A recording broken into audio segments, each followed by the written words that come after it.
ci ànd beeg ñun ci rajo ak ci ITV di leen dalal jàmm si émission yi defee lundi ba vendredi tey nag ñu ànd ci ak El Hadj Ibou Fall mu sell mi mais Ibou Fall mais balaa maa wax dara dama lay nuyu ba pare mbaa yaa ngi ci jàmm. Baba Ndiaye loolu dama lay artu voilà émission bi léegi waaw maa ngi ci jàmm léegi ma nuyu samay auditeurs mooy les gens normaux ak samay soppe.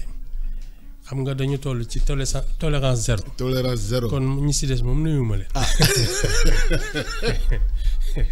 kon daal léegi noonu la kon. na ñaaw rek tolérance dem nañ ci daal. mais man xaw ma ne ni nga poñe réew mi en otage Ibou Fall yow tamit. baa du dara boo jëkk dal baale. baa du dara. gars yi naan Ibou Fall ma ne la sëñ Ibou Fall de moom yegg seegul. man daal non xam nga dëkk bi dafa xat fi mu teel nii. waaw. wala de tolérance zéro daal. li waa ji wax daal ne jiitu ilimaan ci jàkk taxu ko njëkk julli. maa loolu tey gis naa ko mais waaye yaa ngi ci jàmm. ça va et toi. yaa ngi ci jàmm bu baax. alors président Macky Sall. député Guy Marius Sagna mise en accusation la def bëgg ñu topp ko ci wàllu justice yoon pour haute trahison ndax jàpp na ni mu yore woon réew mi ak ni mu doxalee ci réew mi daal méngoowul ak ni ñu war a yore réew. ba tax mu bëgg ñu daal di ko traduire devant la justice ban appréciation njëkk nga ci amee. gis-gisam la de toute manière ñoom yàgg nañu wax li ñuy wax ci Macky Sall nekk parce que ce qui s'est passé entre xam nga dañu toll nag ci la justice des vainqueurs. ci lañ toll nii. ah oui alors li fi jot xew diggante 2021 ba 2024. xam nga ñoom dédommagé nañ seen ay militants ne ñi ñooy victimes yi. loi d'amnistie bi nee nañu moom dañ koy modifier parce que ñi mu visé seen yoon nekku ci. mais c'est la même logique. C'est la même logique. Ils considèrent que le régime précédent, en même temps, ils ont convoqué les gens du fonds Covid. Absolument. Mais c'est la même logique. C'est-à-dire qu'on a commencé par les Aïda Jacques. Bon, ministre, mais attends, après les ministres, ce sera le président. Mais madame,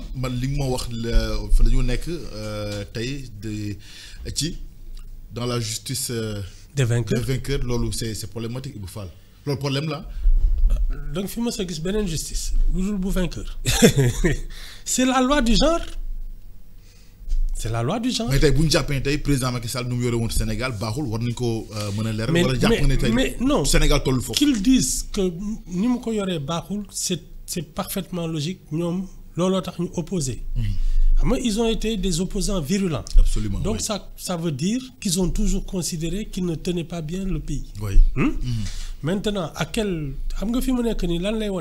leur degré d'exaspération. C'est-à-dire, mais ils ont toujours dit pourtant, il y a un protocole. C'est un protocole. Comme Baba Ndiaye. Oui. Ni ngay waxee soo nekkee ci guuta ak li ngay waxee soo nekkee ci jal bi du bokk. Quand tu es dans l'opposition et que tu es en position de faiblesse, les engagements que tu prends ne peuvent pas être les mêmes que quand tu es au pouvoir et que tu décides. C'est pas la même chose. Mais aujourd'hui, traduire un président devant la haute cour de justice ou traduire devant la justice pour haute trahison, c'est un petit Sénégal. Mandal, j'attends de voir parce que il parle de justice. On va voir ce que les juges vont dire. De toute façon, ce que je dis, je le répète, Macky Sall a trahi son pays. Maintenant, naka lañ ñom liñu déggé trahison ak man ni mako déggé bokul. Lool nak problème là, dans lañ koy définir haute trahison. Non, moi non, c'est une question d'entendement. Moi je considère que entre 2024 et 2023-2024, li fi Macky Sall def ken xamul nu mu tudd jéem na fi reporter élection, il a amnistié des gens sans qu'on les juge, sans qu'on sache qui a fait quoi. Il est passé par-dessus tout ça parce qu'il avait une majorité à l'Assemblée et il a libéré des gens. On les avait accusés de choses très graves. Il y a des gens qui sont morts, il y a des gens qui ont perdu leurs enfants. Tu passes par-dessus eux pour faire ce que tu veux. Je trouve que c'est de la trahison. Maintenant, nous avons li ma gis mooy yore 2500 milliards de xawma bon man loolu je trouve que y a plus grave que l'argent ay bakkanu jàmbur ñoo rot. mais est-ce que loolu tey waru nekk du poser problème pour topp l'ancien président. ñoom daal suñu parce que ça va être une haute cour de justice. Normalement xam nga ils sont 130 Pastef. oui ñoom ñooy 7. ah oui oui. man daal bu ma deret bi laal. mais dafa am nag une loi qui protège les anciens présidents Ibou Fall. Les lois se changent ñoom ils ont les moyens de changer les lois. ah la woon jamonoy Senghor ba tey. je te dis tu as 130 députés mais ñaata yoon lañ fi changer président. mais une loi d'amnistie quand tu peux amnistier des gens tu peux donc condamner.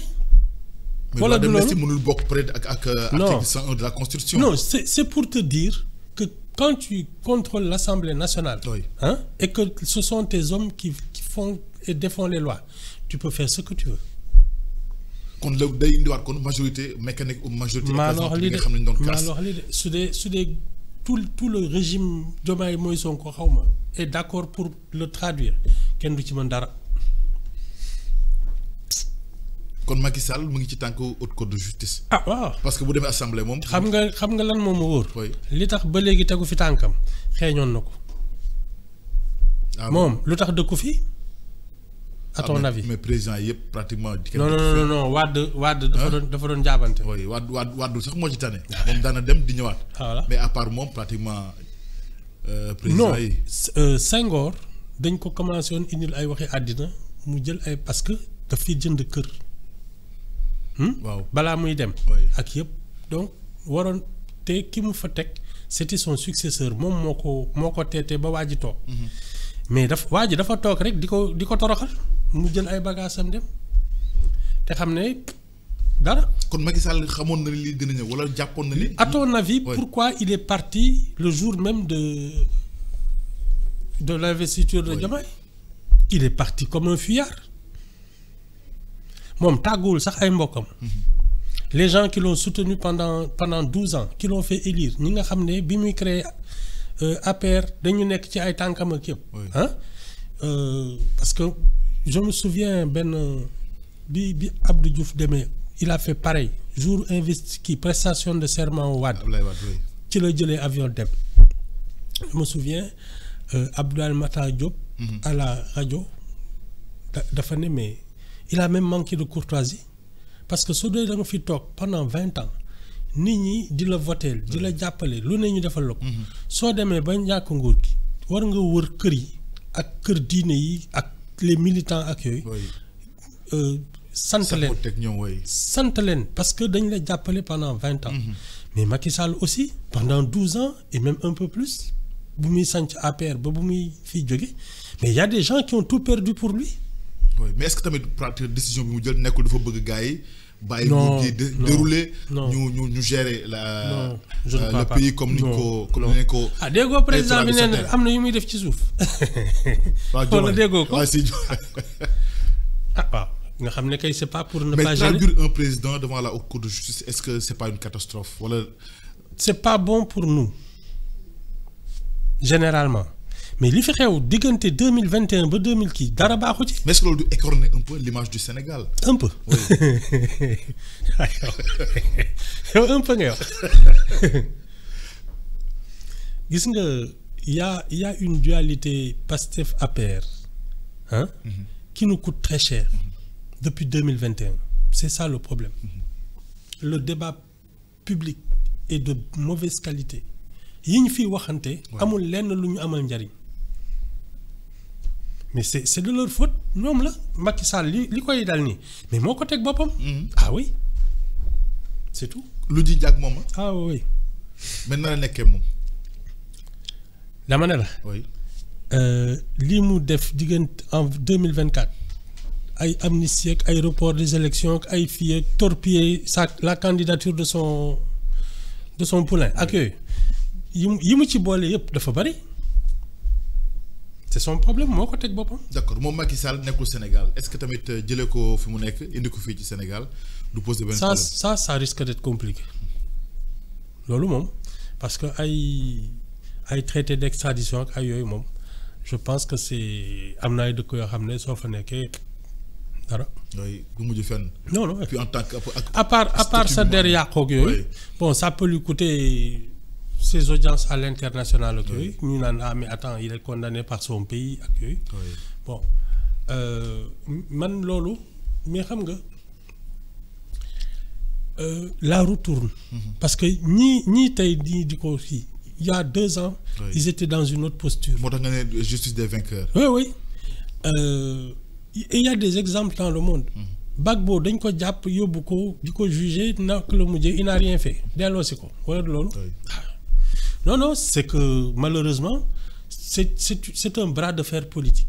Et moi je pense que le vrai but de ceci, c'est d'empêcher la candidature de Macky Sall en 2029 parce que moom da koy waaj te ñoom xamante nañ.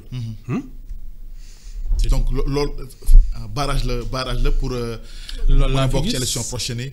et puis xam nga ñu ngi naan voilà à l'international mu ngi am aura ñu ngi koy recevoir partout dans le monde. ak intégration ci moo Ibrahima. voilà loolu yëpp da ci. yooyu yëpp maintenant parce que ça le consolide à l'étranger. Absolument, participation au sommet. léegi ñoom moom s'ils peuvent saper son autorité et son image. ils vont pas se gêner. C'est de bonne guerre. C'est de bonne guerre. Oui.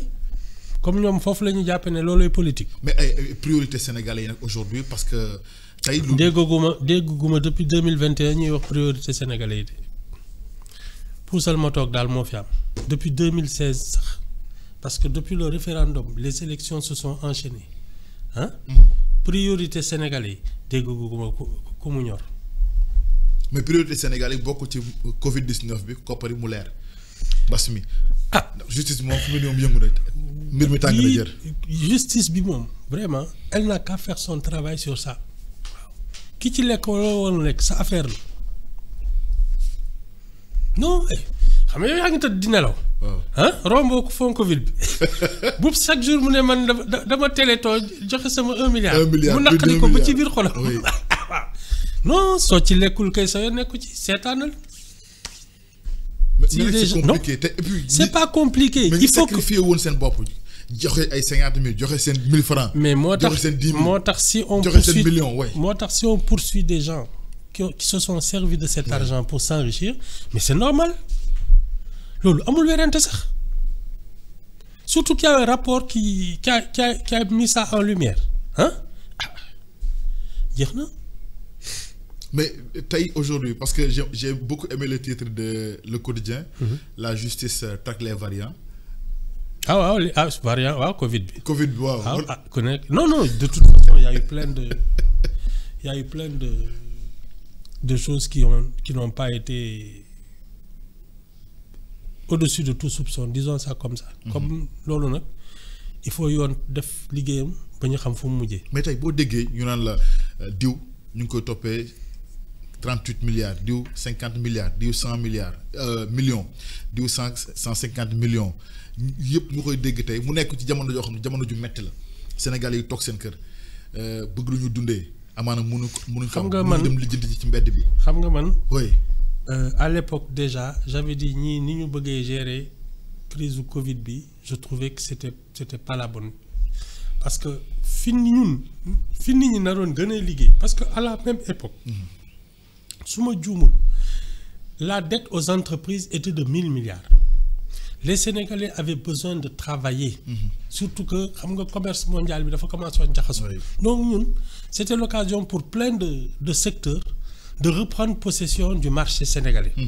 ñu ne nit ñi non toog leen seen kër danañ leen kii. jël kii naan dañu def ay collecte ak ay kenn xamul.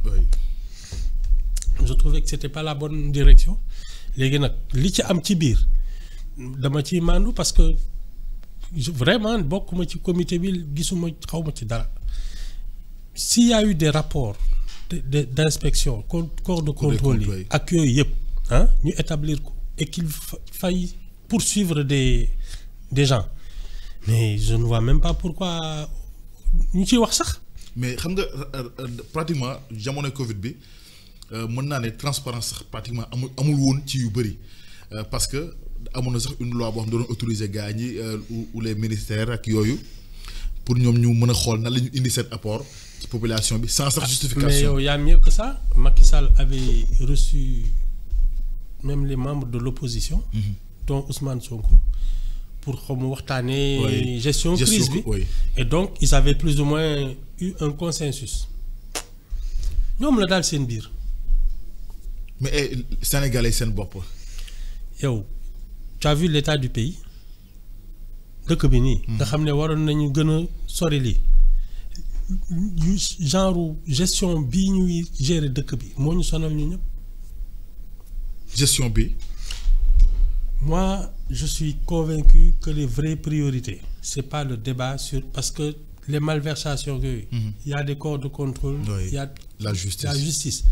Jarul waxtaane nañu jublu ci liy dundal Sénégal yi loolu laa gën a gëm. jarul mais nag Sénégalais am nañu droit et ñoom ñu xam exactement. dinañ xam. oui naka dinañ xam parce que su dee li xew. corps de contrôle yi établir nañ ko. am dem na justice. bu ñu am ay procès ñëppay toog déglu. seet kii lu tax ñu koy topp moom dina am lay laal naa laaluma dina ci génne ay firndeem. jeex na mais les gens finiront par savoir. mais jàpp gi bëri na te Ibou Fall. xaalis bee bëri 1000 milliards xaw ma ñaata la ñu wax ne ay malversation la mais xaalis bee bëri. mais xaalis bi dañ ci doon jàppale ay secteur culture secteur sport. lu ma ci xam BTP bi. moi à l'époque. Moi, à l'époque, oui. J'avais un journal, Le Petit Railleur. Oui. Man, comme dañu sax doubler l'aide à la presse. J'avais écrit, liste bi génné. Bokkuma ci. J'avais écrit au ministère pour dire exceptionnel parce que musuma laaj aide à la presse. J'ai demandé exceptionnellement que ñu jàppale ma pour me relancer sama kii parce que j'avais un plan de truc. Mais fallait wuñ ma. Après, bi coow li commencé kii lañ ma woo naan ma xaw ma lan mais non j'ai écrit répondez-moi par courrier. du ma def leneen ëllëgay tax. oui voilà moom traçabilité am justificatif. waaw et pratiquement ñu ci bëri loolu la ñuy toppee présentement justification. man daal laaluma gisuma xaw ma ci dara. ak geesoo. non dërëm. ca boobu laa doon ne parce que ci la ñu naan ay maam dans la liste ay maam Go Diazaka. patron de presse absolument oui. J'avais fait un texte sur ça mais ñi dañu yabaate dara kon yow affaire Covid bi bu la deret gi laal. waaw man daal bu ma deret bi laal non bon. mais deret buñ la ñàkk ba laal. non mais xam nga y a au moins une constante c'est que tous les régimes ont eu des privilégiés. Maintenant la manière dont les privilèges se sont distribués. daf ci am yoo xam ne day jaaxal seen ay mbokk mais ça a toujours fonctionné comme ça vraiment il y a rien de nouveau. Un régime a des privilégiés. mais bu ñu demee bay jàpp ay autorités de la santé ñoom ñu waroon tey gérer def une bonne gestion te ñu leen ci tudd tey scandale yi tamit dina doy na waar. Non mais bon de toute façon si les enquêtes mènent jusque là loolu moom vraiment xaw ma gis nga man aw ma ci comment dire ça aw ma ci état d'âme. C'est-à-dire su dee ñoom ñoo def li ñu leen jiiñ vraiment seen affaire la parce que tam on ne peut pas aussi se permettre de dire oui mais grawul comme fii Sénégal ñoo bokk ndey ak bàyyi voilà yooyu non vraiment su dee ñoo ko def surtout que ñii la manière dont ils se sont opposés ak yooyu y a une rancœur entre les deux camps politiques qui est extrêmement féroce. Mais je ne pense pas qu'on va se faire ils vont se faire des cadeaux. day leer kon par force.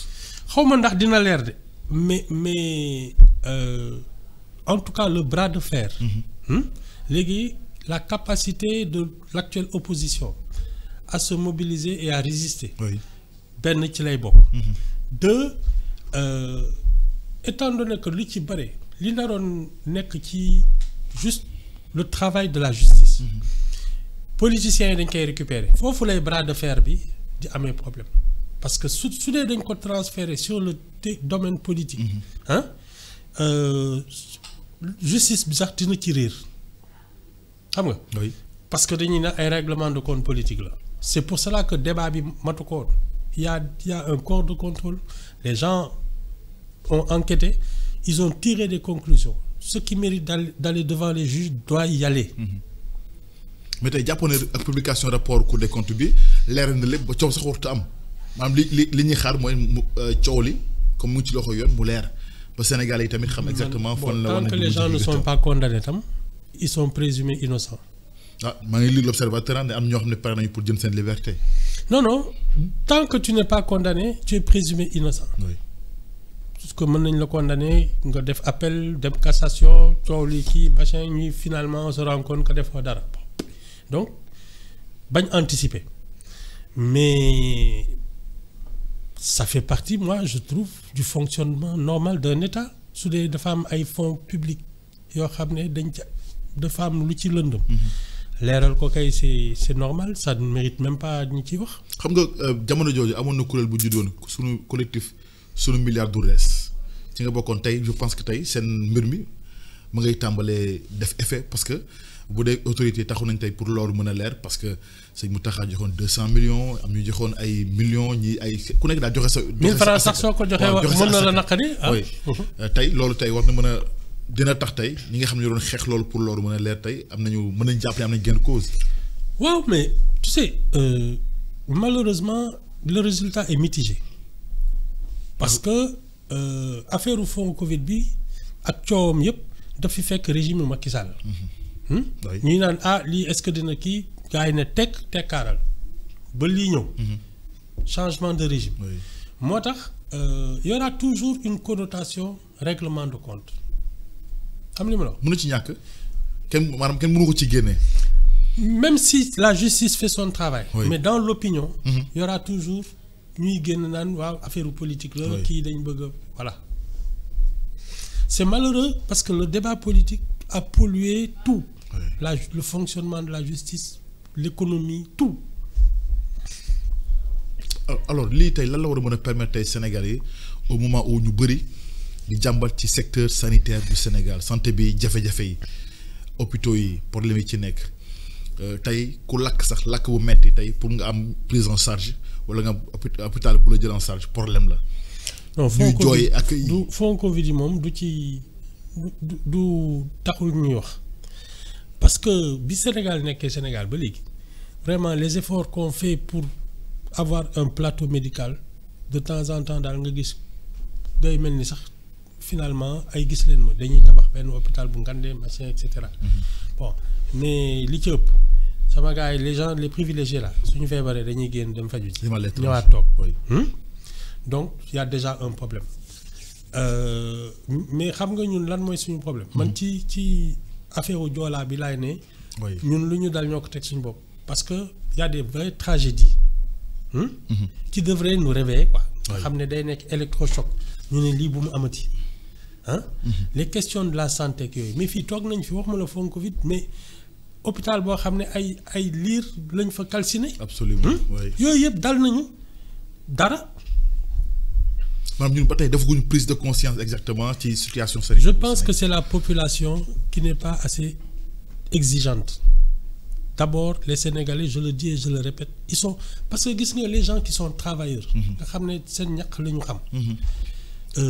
doo leen nax doo luubal seen xaalis et donc une population qui produit ñu bañ a lonku ci état buy dem di lebi ci àll bi di ñëw waa dëkk bi ñooy liggéey bay defar seen dëkk.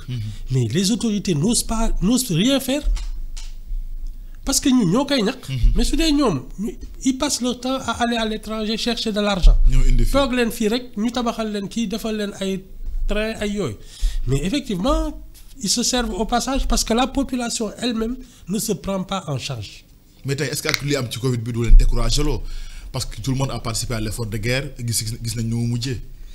yow Caire 86 foofu la fekk li gars yi di cotiser. waaw. équipe nationale di dem pour depuis xaw ma dafa toogoon 20 ans. est-ce que demul Coupe d'Afrique ñu qualifié. mais élèves yi doon joxe dërëm sax am na ci personne ne peut te dire ce que devenu cet argent là. kon lii yàgg na fi. waaye yow. il faut bàyyi li nga wax yow tamit. Caire 86. laaj teel ñu fi ne. xam nga naka lu mujjee bi éliminé Sénégal benn genre émission genre ndëpp quoi ku nekk naan way lii machin lu tax ñu éliminer ñoo yooyu mais personne ne t'a fait de man de gisuma compte bu ñuy naan sénégalais yi xaalis bi fii la jaar. ba tey jii. ah laajte man de gisuma ko dégguma ko toog nañ daal télé di naan way kii bu ñu fontoo lu tax kii classement bi ratatata kaas rek comme d'habitude. collecte bi ay élèves laa la wax yu doon joxe dërëm mës naa dégg su ma juumul benn élève sénégalais bu nekkoon Mauritanie xaw ma fu mu nekkoon. ne moom dafa cotiser. oui. parce que dafa kontaan Sénégal day dem Coupe d'Afrique. les gens ay écoles yi fu ne. oui non doo xam. ñëpp cotiser. def cagnotte man ngaa cotiser wu. du fa kon yow war a wax de. man moom yooyu moom su jotee fee laay taxaw. léegi lu tax cotiser woon. man cotiser nga ci dama leen wóolu ci Covid bi même pas. yow ñii ma dama yàgg ak ñoom xam naa leen. cotiser daal. mais léegi Ibou Fall tey jii lii lan la ñu war a mën a jàng justement par rapport ak gestion fonds publics yi. xam nga ñun en fait on a un problème plus général. C'est que ce qu'on appelle la société civile. waxuma la droit de l'hommiste yi je te parle des acteurs de l'économie et de la vie sociale. ñi nga xam ne chaque matin ñoom ñooy defar Sénégal. ñoom ñoo taxawul ci yorinu réew mi. Et je considère que le Conseil économique et social était une institution à renforcer pour que la société civile ait sa tribune et puisse arbitrer l'exécutif, le législatif et même le judiciaire. ñun ñi nga xam ne parce que ce qu'on appelle la majorité silencieuse. Même élection xam nga les ay militants yeeg. mais ñi nga xam ne ñoom talluñu loolu. talluñu politique dañuy liggéey. ba kii élection su jotee. ñu seet lan la ñu mën a dégg daal di dem voter dellu ci seen liggéey. ñooñu ñoo jógagul ci Sénégal. Parce que si les hommes politiques se permettent tout et n'importe quoi. Hein, c'est parce que la majorité silencieuse justement elle est silencieuse. Mais est-ce que ñooñu tey duñu dégoûté par rapport lu ñu gis tey dans la. non sur la scène politique. non ils fuient leur responsabilité du affaire u dégoûté parce que tu peux pas être dégoûté de tes propres affaires yow mii si la société civile les forces vives de la nation su ñu jógee ne politiciens yi arrêté politiciens yi dañuy arrêté ils n'auront pas le choix parce que su ñi fi taxaw su ñu nee fii dara du circuler courant du am ndox du am téléphone amul parce que ce sont les syndicats les patronats ak yooyu banques yi tëj. su ñu ne mais les hommes politiques là arrêtez votre cirque tu vas voir que les gens vont marcher droit mais nous avons une société civile d'irresponsables ils se terrent dans leur trou. oui à fond quoi. voilà. mais est-ce que kon jàpp nga ne ñoom ak li am li lépp war nañu mën a jël seen responsabilité comme ni ko waxee. gisaguma fu ñu jëlee seen responsabilité de c'est ça qui est terrible ñoom nguur gu ñëw ñu jéem a naxanteeg yow. di wut lu neex nguur gi daal leneen du seen soxla malheureusement et c'est ça qui fait que. kon ñoom xamuñu li ñu yor lan la. xam nañ ko xamuñu ko ñoom ñooy ñan ñoom ñooy kan. tout le monde ne prend pas ses responsabilités c'est ça ah xam nga fii convocation dikk yeeg yëpp a ngi doo dàq. oui waaw c'est ça hein? mais est-ce que kon nag leen di woo ñu dugg ci seen politique bi. non c'est pas de la politique. Justement il faut une masse apolitique mais qui veille à la gestion du pays parce que ñun ñoo koy ñàkk. mais est-ce que loolu dina yomb tam Ibou Fall. et puis tam ñoom tam ñu xam exactement lan la ñuy. baaba téye ak fan la ñu war a mën a yem. baaba oui. ñun lu yomb waruñu. parce que le pays est dans un état extrêmement délicat. lu yomb la ñu war a bàyyi. lu yomb la ñu war a bàyyi. comme disait l'autre c'est le difficile qui est le chemin. mais il faut prendre ses responsabilités. c'est pas autre chose.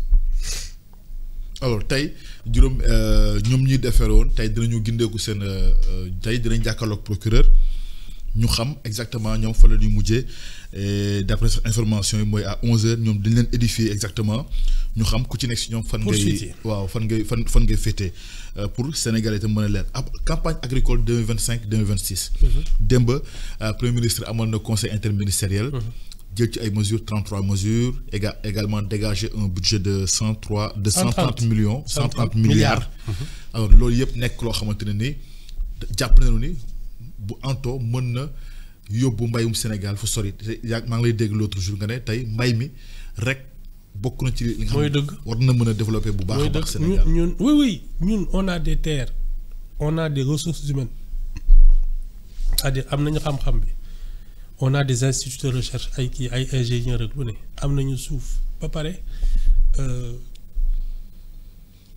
dëkk dès que tu veux parler de souveraineté de souverainisme comme ça li ngay war a njëkk a def mooy di lekkal sa bopp il faut que le paysan l'agriculteur li ngay bay ba pare xam nga man parce que ñun dañu foog ne mbay rek moo am ci monde y a pas que ça c'est la qualité de vie dans le monde rural il faut tam ñu jóg ci parce que nit ñi bëgg nañu suñu nekkee au fond de ay Fongolimbi yooyu ñu am qualité de vie d'un Dakarois parce que loolu mooy tax ñuy toog seen dëkk équilibré bien sûr moom équité ça va dans tout ça l'habitat rural ak yooyu l'accès au service yooyu yëpp c'est important mënuñu toog Dakar rek di parce que inégalité yi dafa bëri waaw dafa bëri dafa bëri trop. C'est ça le problème. Je suis sûr que les services de santé par exemple ñun ñuy xataraayu fii Dakar mais il y a des coins yoo xam ne dara c'est tout ça c'est pas seulement l'agriculture c'est toute la vie du monde rural ba ci njàngale meek yëpp c'est une vraie révolution qu'il faut gis nga je le dis et je le répète le vote du 24 mars bii c'est pas une alternance c'est un vote de révolution xam nga généralement dañu naan une révolution c'est sanglant ak yooyu xëy na loolu mooy nax nit ñi mais li fi am c'est-à-dire que opposition bi jàll dès le premier tour avec quelqu'un dont le CV tu sais pas d'où il sort sax kii xamuñ ko woon mais les Sénégalais ont dit on fait table rase de tous ces gens-là qu'on connaissait kii moo ñu doy moo ñuy gënal donc ça veut dire que même les comportements la vision nit ñi dañu bëgg mu changer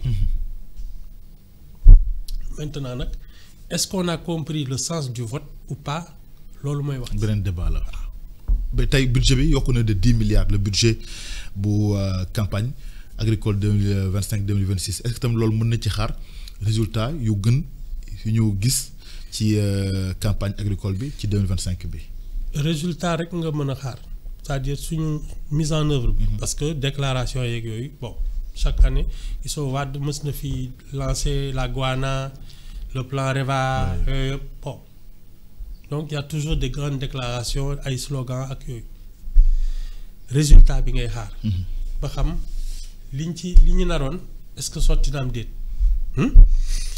ce que je sais pour man tu me diras duma spécialiste mais je pense qu'il y a qu'une seule manière d'encourager le travail c'est de payer le produit le prix au producteur tant que soutenir uñ ko parce que la pauvreté liggéey rek moo 325 moo nekkoon ren le kilogramme de l'arachide xam nga kilo gerte caaf dans les grandes surfaces là am na kenn ku ma yónnee foog naa ay Europe la nekk kilo gerte caaf xam nga lu muy jar 5500 grande surface yi waaw kilo gerte caaf 5500 en CFA quoi daf ma ko wax en euro yi loolu laa lay wax sooy exporter man dama mës a y a quelques années doon seet combien coûte le prix la tonne d'arachide à l'export bon conditionné c'est-à-dire daal ci ay paquet mais c'était je crois 1 million la tonne 1000 francs le kilo loolu wàcc na bu baax a baax par rapport ak prix bi nga xam ne l'État fixé at yi passé ba ren ji 325 man gëmuma ne ay 300 ki 400 francs yi régler le problème bi. maam li nga gëm mooy producteurs yi am autonomie ñu jàppale leen. ñu mënal seen bopp mais il faut payer le prix au producteur dafa am yoo xam ne ay dugub ay gerte ay yooyu ay mboq ak yooyu il faut soutenir ces prix là parce que ñoom su ñu amee xaalis. ñëppay liggéey. tailleur yeeg maçon yeeg mécanicien yeeg da ngay jënd oto. absolument ñëppay liggéey. ñëppay liggéey. mais est-ce que tamit initiative bi gouvernement bi jël def 10 milliards et plus par rapport ak li nga xam ne moom mooy commune nu mu tuddati encore les communes là. jàppale leen comme ñuy am tey ay comités yoo xam ne ñoom ñooy gérer l'agriculture communautaire. xam nga li ñu commencé woon dans les années 60 mooy doon kii coopérative yi. coopérative. les coopératives agricoles. absolument mais moom laa bëggoon wax. waaw mais xam nga li ci mënoon intéressant mooy répartition de la cartographie nga xam ne yow tey tu sais que la canne à sucre c'est à Richard Toll. La tomate c'est à Dagana. Tu comprends? Il faut que nous puissions répartir parce que affaire bi du improvisation ku nekk na def la neex. Il y a bien sûr les petites familles qui ñoom am seen ay tool yi leen di yor nii. Mais pour booster l'économie nga xam ne ñun ñëpp on est un pays producteur. Il faut que ça s'organise. Les fruits xam nañ ne en Casamance la. Le coton c'est dans l'Est. Ak yooyu il faut que ce soit mais oui il faut que ce soit systématique. ba pare organiser communes yi organiser vraiment le monde rural. te gis nga loolu taux de chômage bi lay parce que ça va absorber le chômage. Il faut que les gens reviennent à ces choses là. L'État mi ngi annoncé pratiquement 10 000 jeunes yoo xamante ay jeunes volontaires ñu war a accompagner les producteurs dafa mel ni kon yooyu ay mesures la yoo xamante ni pratiquement bu ñu ko jëmalee vraiment li ñu bëgg ci wàllu mbay mën nañu ko atteindre. En tout cas. bu mu nekk ay effet d'annonce kese quoi. À part aménager suuf yeeg accès de l'eau ak yooyu. Il faut de l'encadrement. Explique ba pare xam nga quoi qu'on dise l'État c'est toujours le premier client ne serait-ce que moom muy ut des stocks de sécurité alimentaire. Pour jàppale coopérative en achetant au bon prix. Je pense que c'est déjà un pas vers quelque chose. yaakaar nga ne war nañu mën a egg foo xam ne mooy autosuffisance agricole ou alimentaire. li ma leen mën a wax daal mooy il faut au moins essayer. nekkuñ ci waay par rapport au processus bi ñu déclenché nii. ñi xamal ma leen dara xam nga man maag ñii sequñu dara. dégg ci maanaam xamul dara laa leen xawma ci dara. Non xawma ci dara man ñii defee xam nga on n'a pas la même logique donc xam man dama ne. Déjà les premiers temps bi président bi ñëwee. Au lieu muy génn di dem à l'étranger ak yooyu dafa doon xuus ci biir réew mi ci biir réew mi laaj ko ci nekk jéem a seet am la cartographie de tout ça donc xam nga man su ñuy xëyee daan ma ay di ma expliquer yoo xam ne bon. da nga ciy maanu daal. dama ciy maanu oui toi aussi. comme zéro tolérance la ñu woote. exactement zéro tolérance. Ibou Fall jërëjëf zéro tolérance. di ko gërëm bu baax El Hadj Ibou Fall gërëm leen mbokk yi léegi le bulletin d'information la présentation Antoine Diouf rendez-vous demain incha allah beneen numéro xew-xew jamono jërë ngeen jëf. transfert d'argent bi di Kpay.